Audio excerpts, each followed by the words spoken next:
আসসালামু আলাইকুম, সবাই কেমন আছেন? Welcome to my simple recipe.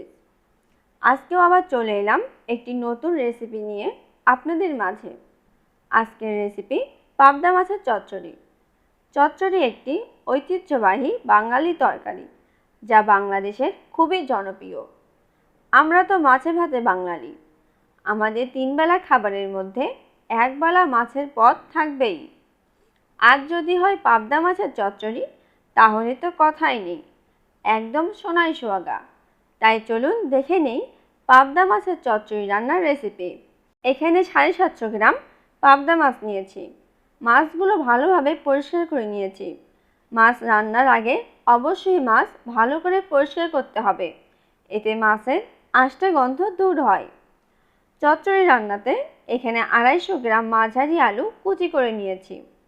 চচ্চড়ি রান্নায় মূল উপাদান কুচি করা আলু।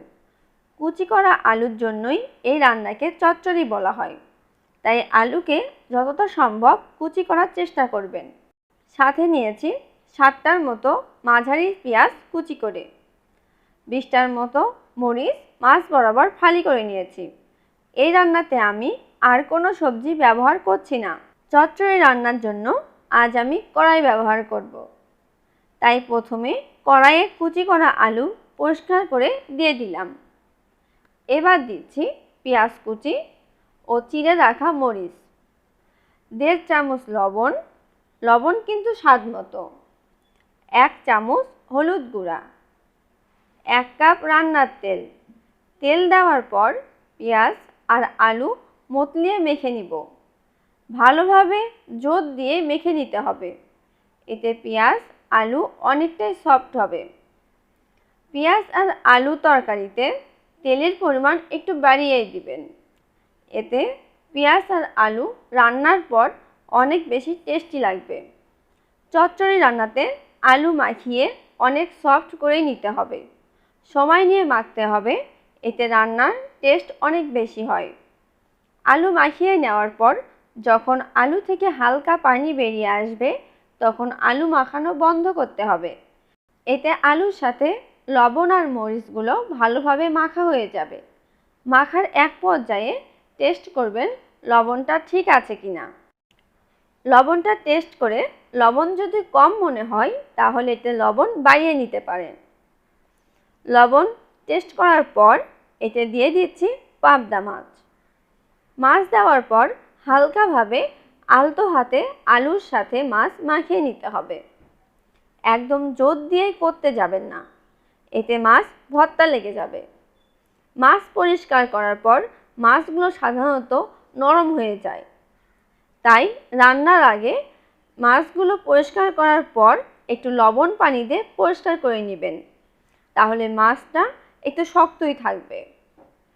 মাছ ভালো করে মেখে নিতে হবে, এতে ঝাল, লবণ আর আলুর রস মাছের ভিতরে চলে যাবে। দেখতে পাচ্ছেন কতটা হালকাভাবে মাছগুলো মাখিয়ে নিচ্ছি। মাছ মাখানো হলে হাতের সাহায্যে সব উপকরণ এক জায়গায় সুন্দরভাবে নিয়ে নিতে হবে। এবার দিয়ে দিচ্ছি পরিমাণ মতো পানি। আমি এখানে 2 কাপ পানি দিয়েছি। আলুর পরিমাণের উপর পানির পরিমাণটা পুরোটাই ডিপেন্ড করবে। এবার ঢাকনা দিয়ে ঢেকে দিচ্ছি। এবার এটা রান্নার জন্য প্রস্তুত। চুলায় জাল জ্বলিয়ে নিয়ে কড়াই চুলায় বসিয়ে দিলাম। এইভাবে রান্না করব 20 মিনিট। 20 মিনিটের মধ্যে একবারও ঢাকনা খুলব না। ঢাকনা বারবার খুললে আলু ঠিকভাবে সিদ্ধ হবে না আর রান্নার স্বাদ নষ্ট হবে। 20 মিনিট পর রান্নার প্রায় অর্ধেক হয়ে এসেছে। তরকারিতে বুদবুদ চলে এসেছে। পাবদা মাছের এ চচ্চড়ি হতে আর কিছুটা সময় লাগবে, তাই আবারও ঢেকে দিচ্ছি। এভাবে ঢেকে 10 মিনিটের জন্য রেখে দিব।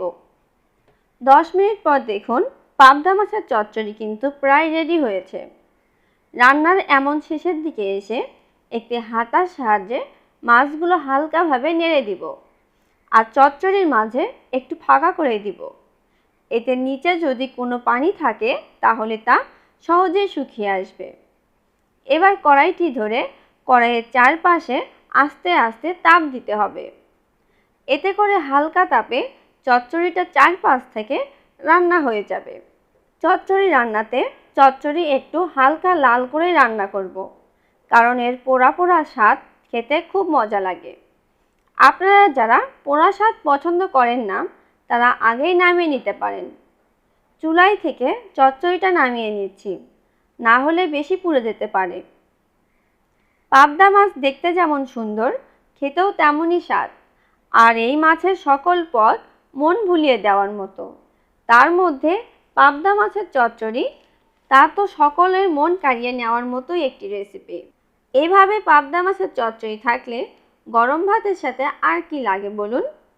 এমন একটি রেসিপি যা সকল মাছ প্রেমিকদের সাথে, যারা মাছ পছন্দ করেন না তারাও একবার খেলে এর স্বাদ ভুলতে পারবেন না। তাই সকলকে রিকোয়েস্ট করছি, সকলেই বাসায় এইভাবে রান্না করে খেয়ে দেখতে পারেন। সবার অবশ্যই ভালো লাগবে। পুরো ভিডিও দেখার জন্য আপনাদের সকলকে অসংখ্য ধন্যবাদ।